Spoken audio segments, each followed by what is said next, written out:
Boa noite, gente.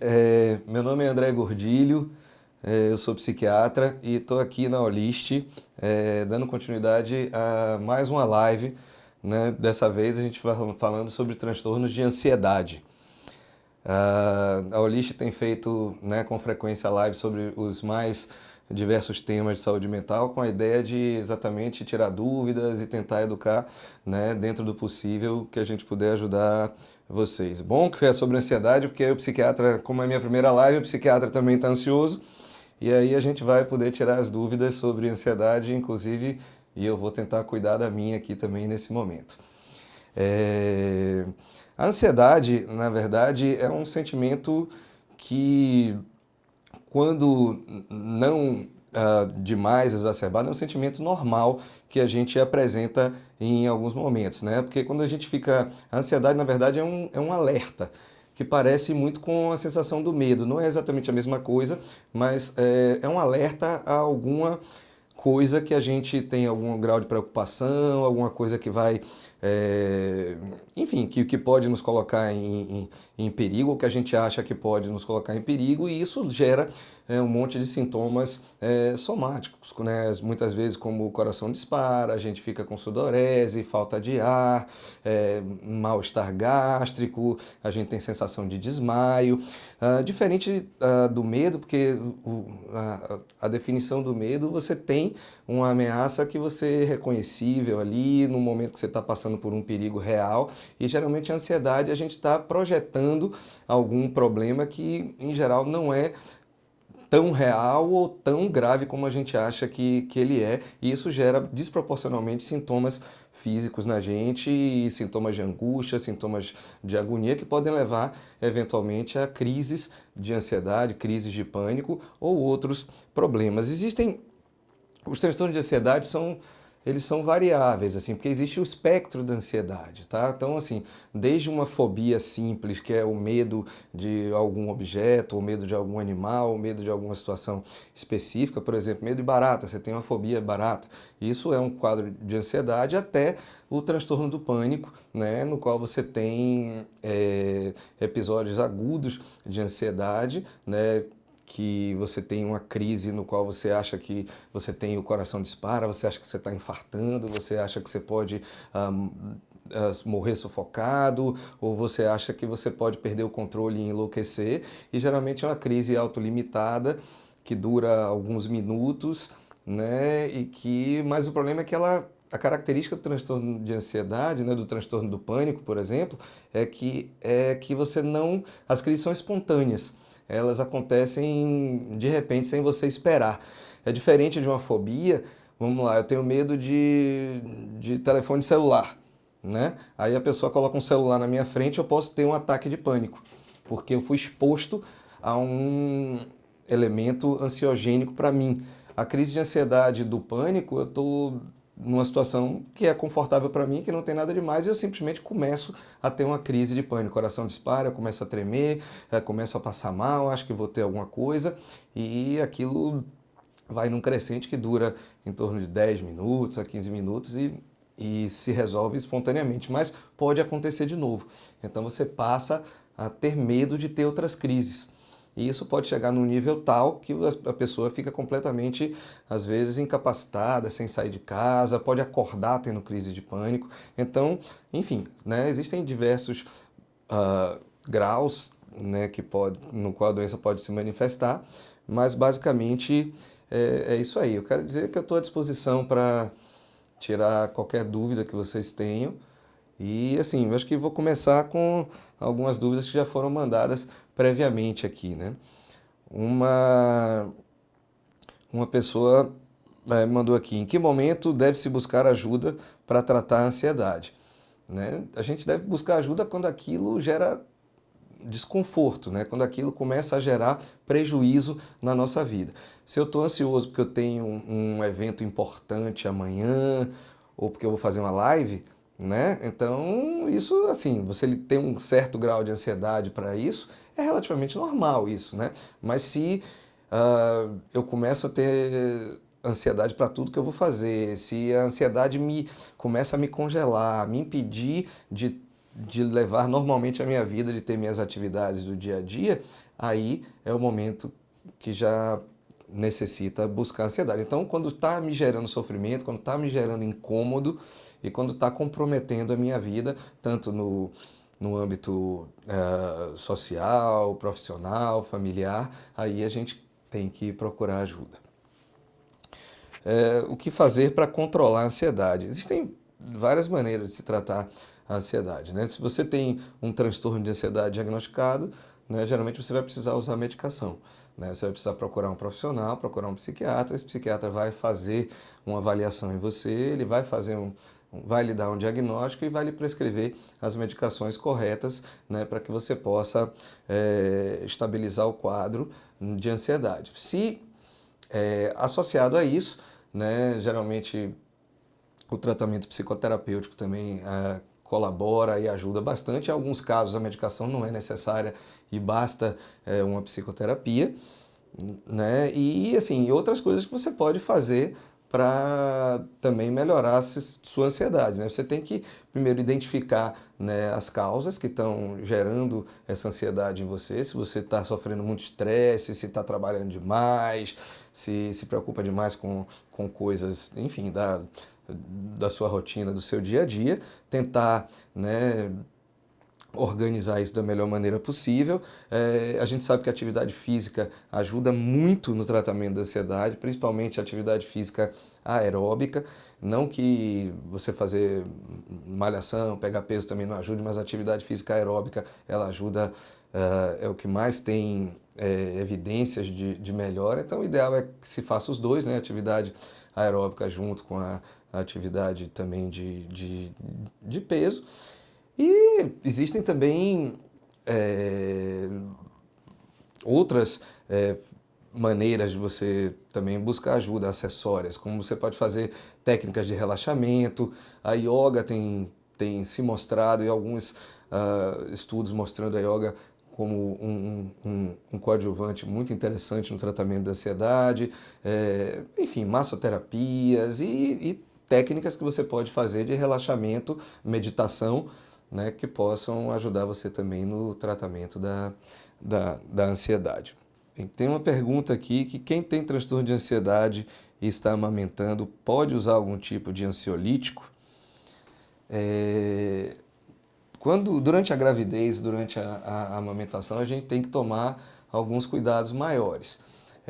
É interessante evitar alguns tipos de medicamento, né, principalmente que passem para o leite, né, porque termina que o bebê ele vai terminar tomando algum grau da medicação. Algumas medicações não causam nenhum tipo de problema, então tem alguns antidepressivos que a gente utiliza no tratamento da ansiedade, que são geralmente os tratamentos de primeira linha, que não tem grandes problemas, ou seja, ou não tem problema nenhum. Mas assim, por exemplo, benzodiazepínicos, como por exemplo o Rivotril ou outras medicações desse tipo, devem ser evitadas. Se o caso de ansiedade tiver uma gravidade tal que o paciente precise realmente do tratamento, ele precise lançar mão de alguma medicação, ele vai precisar suspender a amamentação, né? E aí com o auxílio e com também de um pediatra para poder entrar com a amamentação artificial, né? Fazer uso da lactação do leite, do NAN ou do Aptamil, do suplemento que seja mais indicado, e aí a pessoa vai precisar suspender a amamentação. Mas na grande maioria das vezes é possível fazer o tratamento e mantendo a amamentação concomitante. Aqui está perguntando quais os efeitos físicos da ansiedade. As pessoas têm órgãos-alvos diferentes, né? Às vezes a pessoa fica ansiosa e sente náuseas, né? Às vezes a pessoa fica ansiosa e sente dor no estômago, às vezes a pessoa fica ansiosa e às vezes tem diarreia, dificuldade às vezes de prender a urina, ou tem sudorese, ou pode sentir o coração disparar, pode sentir falta de ar. São vários sintomas que as pessoas podem apresentar. Mas assim, as crises de ansiedade, as crises mais agudas, geralmente elas têm um modo de aparecer muito parecido, que pode variar em algum grau em alguma coisa, mas geralmente começa com, às vezes, tremores, a pessoa começa a suar frio, começa a reparar na respiração, começa a sentir falta de ar, sente o coração disparar, começa a sentir palpitação, ou o coração batendo de forma diferente, sensação de sufocamento, né? Às vezes começa a ter tontura, porque começa a hiperventilar, e aí começa a ficar com a respiração mais curta, e aí respira mais rápido, mas não respira direito e com isso começa a ter tontura, sensação de desmaio.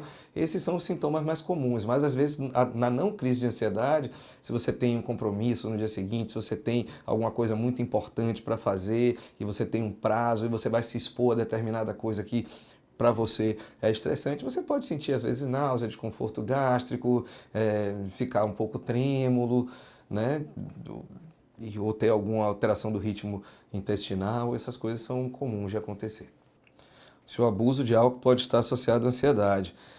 Alírio, pode estar sim. Né?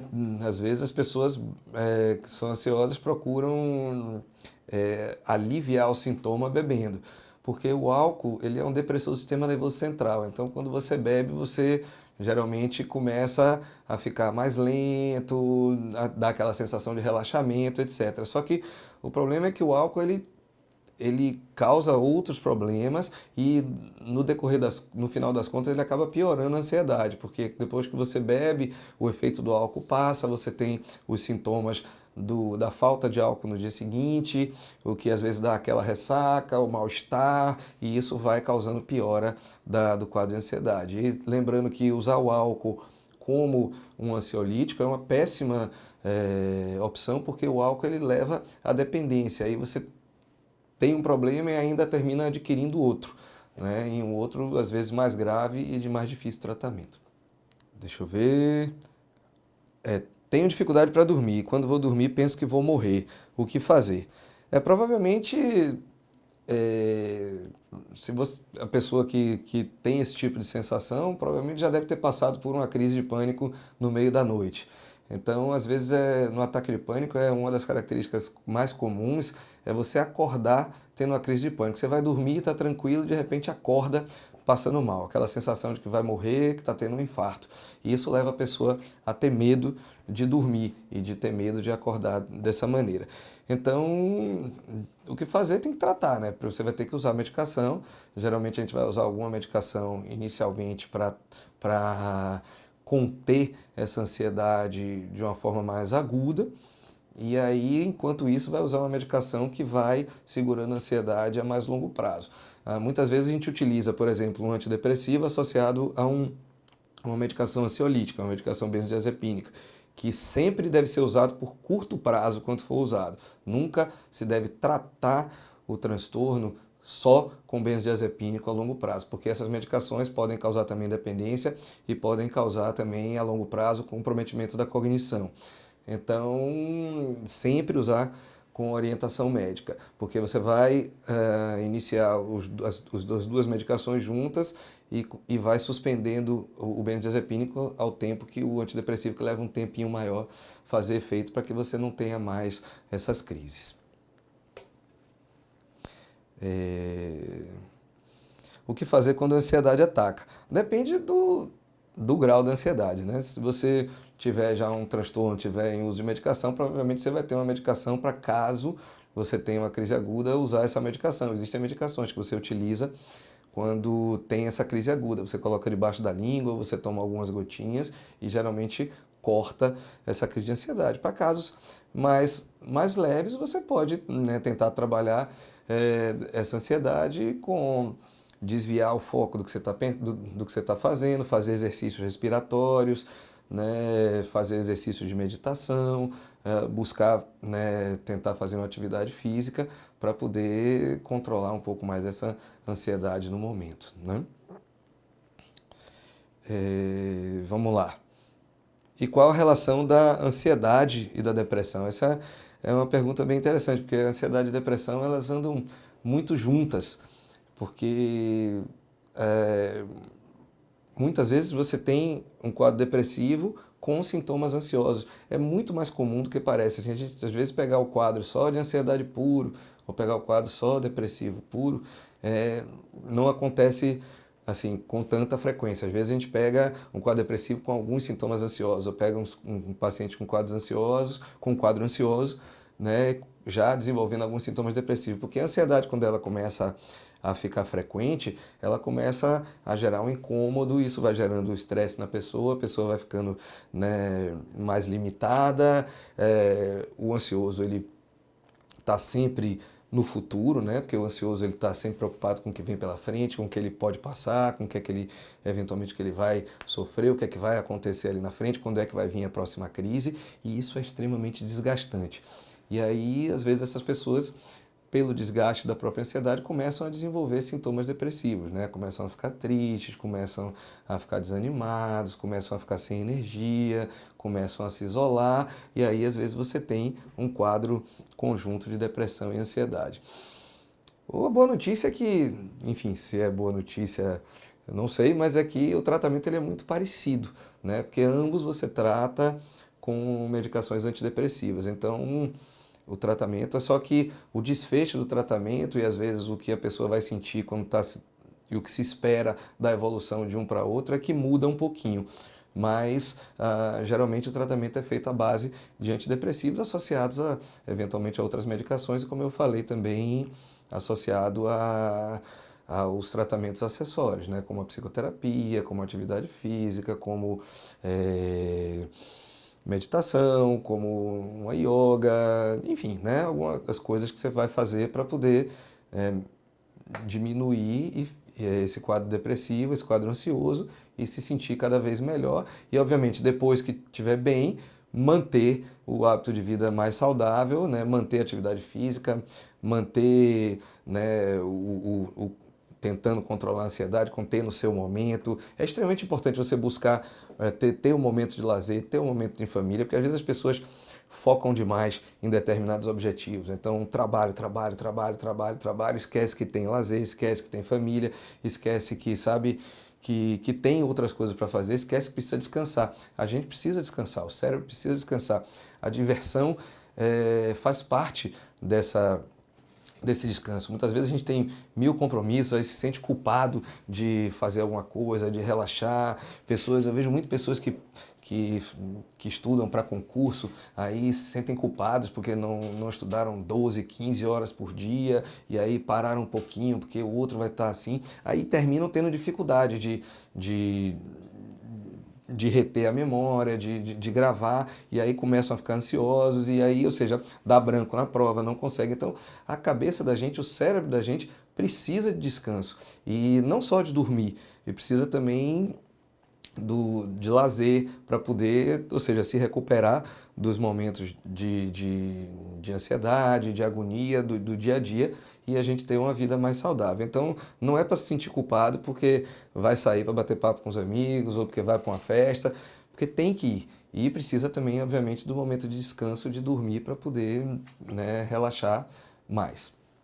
Acho que tem aqui mais algumas perguntas. Se a alimentação pode ter relação com ansiedade. Assim, é sempre interessante que se tenha uma alimentação saudável. Assim, não, o tratamento da ansiedade puramente com a alimentação não é assim que funciona, tá? Alguns alimentos podem ser ansiogênicos, ou seja, causar ansiedade. Por exemplo, café, né, Coca-Cola, tudo que tem cafeínas ou estimulantes podem piorar a ansiedade. Então, aquele cara estressado que toma 50 mil cafezinhos por dia e aí antes de dormir toma café, aí não entende porque tem insônia, não entende porque está mais irritado, porque está acelerado, muitas vezes é por causa disso. E às vezes também naquelas bebidas energéticas, né, coisa desse tipo, às vezes a galera da malhação, né, que toma termogênico, que toma essas coisas, isso aí às vezes pode piorar bastante a depressão. Agora você tem uma alimentação saudável, ou seja, tirando essas coisas que podem piorar a ansiedade, aí realmente ajuda e é interessante. Pode a ansiedade levar a pessoa a buscar hábitos saudáveis em demasia, como exercício físico?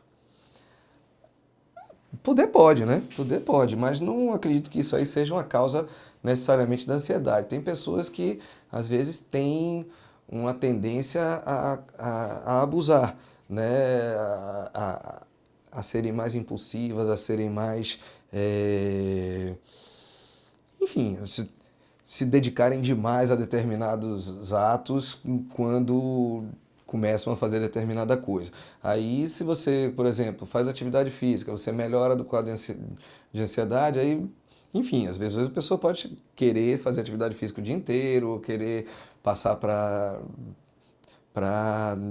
ou seja, fazer de uma forma não saudável. Outras pessoas terminam que desenvolvem o gosto pela atividade física e viram atletas, né? Que aí também não é necessariamente uma coisa ruim, né? Que resolvem correr maratonas ou triatlon, coisas desse tipo. Isso aí não tem nenhum problema nem nenhuma contraindicação.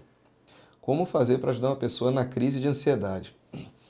Aí depende do que você tiver na mão para fazer. Mas assim, inicialmente é tentar dar suporte à pessoa, né? Não é pegar a pessoa, calma, você não tem nada, né? Você precisa se acalmar, isso não é péssimo, isso aí não vai adiantar absolutamente nada.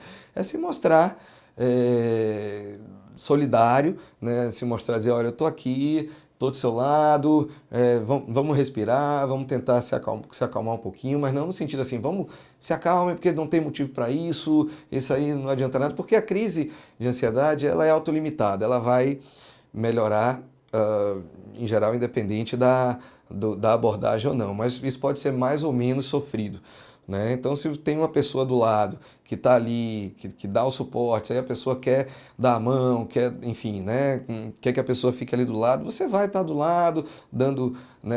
Confortando aquela pessoa naquele momento, né, ajudando a pessoa a respirar, se mostrando presente, dizendo que a pessoa não está sozinha, porque muitas vezes a pessoa, quando está em crise, tem medo de morrer, tem medo de ter alguma coisa e está só, em geral, às vezes é um agravante. Se está ao lado de alguém, a pessoa tende a levar isso de uma forma mais tranquila. Então, é dar suporte. Agora, se você tiver uma medicação, se a pessoa já fizer uso de remédio, já tiver em acompanhamento médico, provavelmente essa pessoa vai ter alguma medicação que faz uso, que aí pode, provavelmente o médico já vai ter orientado em caso dessa pessoa ter alguma crise, fazer lançar a mão da medicação, aí você pode pegar, ajudar e dar para a pessoa. Palpitações cardíacas aceleradas no turno matutino, sobretudo quando se acorda muito cedo, pode ser sinal de ansiedade? Olha, pode ser. Pode ser. Qualquer palpitação pode ser sinal de ansiedade, tá? Agora, de qualquer sorte, a gente não pode também ser negligente e pensar que toda palpitação é ansiedade, ou todo sintoma cardiovascular é ansiedade, tá? Então, se você tem apenas palpitação, você tem apenas o sintoma cardiovascular, sem outros comemorativos clássicos da crise de ansiedade, é interessante que você faça uma avaliação cardiovascular. E mesmo assim, a pessoa que teve pela primeira vez uma crise de ansiedade ou que a gente imagina que seja uma crise de ansiedade, de qualquer sorte essa pessoa deve fazer uma avaliação. Ela deve passar por exames, deve fazer uma avaliação cardíaca, porque a gente não pode também, porque pessoas jovens também podem vir a ter problemas cardiovasculares, e aí outras pessoas que têm problemas cardiovasculares acham que também tudo vai ser problema cardiovascular, e não necessariamente é. Então, na primeira crise, nunca tive nada, sempre fui saudável, tive um sintoma, uma dor constrictiva, né, no peito, irradiando para o braço ou irradiando para a mandíbula, alguma coisa, você precisa ir na emergência. Tá? Porque não dá para a gente achar que tudo também pode ser ansiedade. Agora, você já teve isso uma vez, já teve isso duas vezes, já teve isso 3 vezes, já foi 5 vezes na emergência, já fez vários eletrocardiogramas, já passou pelo cardiologista, aí realmente você precisa procurar um psiquiatra para poder fazer o tratamento, porque provavelmente seu quadro não é cardíaco e sim é um quadro né, psiquiátrico. A ansiedade tem cura definitiva ou é apenas controle? Depende. Alguns quadros você controla, né? Porque assim, eu sou ansioso, eu tenho uma crise de pânico, eu desenvolvo um transtorno do pânico, um quadro de ansiedade. Aí eu vou e começo a me tratar. Aí eu como médico oriento, olha, você precisa usar a medicação, você precisa fazer a psicoterapia, você precisa mudar seus hábitos de vida, você precisa, enfim, fazer atividade física, você precisa buscar procurar fazer um método de relaxamento, e aí você só toma a medicação. Né? Aí você melhora um pouquinho da medicação e você larga o remédio e continua no mesmo estilo de vida, passando pela mesma situação de estresse, sem tentar mudar absolutamente nada na sua vida. Aí provavelmente esse quadro vai voltar ou em algum momento vai se reagudizar, né? Agora, o tratamento ele não é simplesmente tomar um remedinho, o remedinho vai fazer um milagre, você vai ficar bom e tchau. Porque se você não mudar os seus hábitos de vida, não procurar mudar as situações que causam o estresse, né, que estão gerando aquela ansiedade, aí você provavelmente vai estar perpetuando o problema e vai ter que tratar toda a vida. Algumas pessoas já se tratam e tomam o tratamento de uma forma mais global, mudando os hábitos de vida, tomando hábitos mais saudáveis, se cuidando melhor, e aí às vezes esses quadros têm cura. O que fazer para lidar com as dores geradas pela ansiedade? Eu não sei se eu entendi muito bem a pergunta, mas às vezes a gente tem sintomas físicos, como eu falei, né? O coração, você sente dor no estômago, então você tem que... Aí não adianta você simplesmente tratar sintomaticamente, né? Estou com dor no estômago, vou tomar um hidróxido de alumínio, vou tomar um omeprazol, um antiácido, né? Tive a diarreia, vou tomar um Floratil, porque você não está tratando a causa, né, da ansiedade, você está tratando o sintoma ali, aquele sintoma naquele momento. Então, é preciso fazer uma avaliação completa, né, desse quadro e fazer o tratamento, como eu falei, o tratamento completo, né, o tratamento voltado para todo o problema, né? E aí passa pelo tratamento medicamentoso, psicoterapêutico, etc, etc. E aí, consequentemente, essas dores que eventualmente você sente vão melhorar, serão sanadas também. Que mais? Tem umas perguntas parecidas, né? Que assim, eu tenho uma crise fortíssima de ansiedade, meu corpo reage fisiologicamente. Realmente, ele vai reagir mesmo, né? Ele vai reagir como a gente falou, porque a crise de ansiedade, ela se mostra no corpo, né? O corpo sofre, né? A ansiedade vem e o sofrimento ele vem no corpo, né? E isso é extremamente desgastante. Se você não tratar disso, aí você vai começar a adquirir outros problemas, né? Aí vem, como eu falei anteriormente, o quadro depressivo associado, né? E outros problemas. Então, a dor realmente, o corpo ele reage de uma maneira forte e deve ser tratado da maneira como a gente vem falando aqui anteriormente, né? Tratando da forma correta, né? Medicamento, psicoterapia, atividade física e mudança dos hábitos e estilo de vida. Queria agradecer, né? Acho que foi, né? Tiveram bastante perguntas aqui. Queria agradecer a presença de vocês. Espero ter conseguido esclarecer algumas dúvidas de vocês e estamos aqui na Olist sempre à disposição para vocês quando precisarem. Queria agradecer e muito obrigado.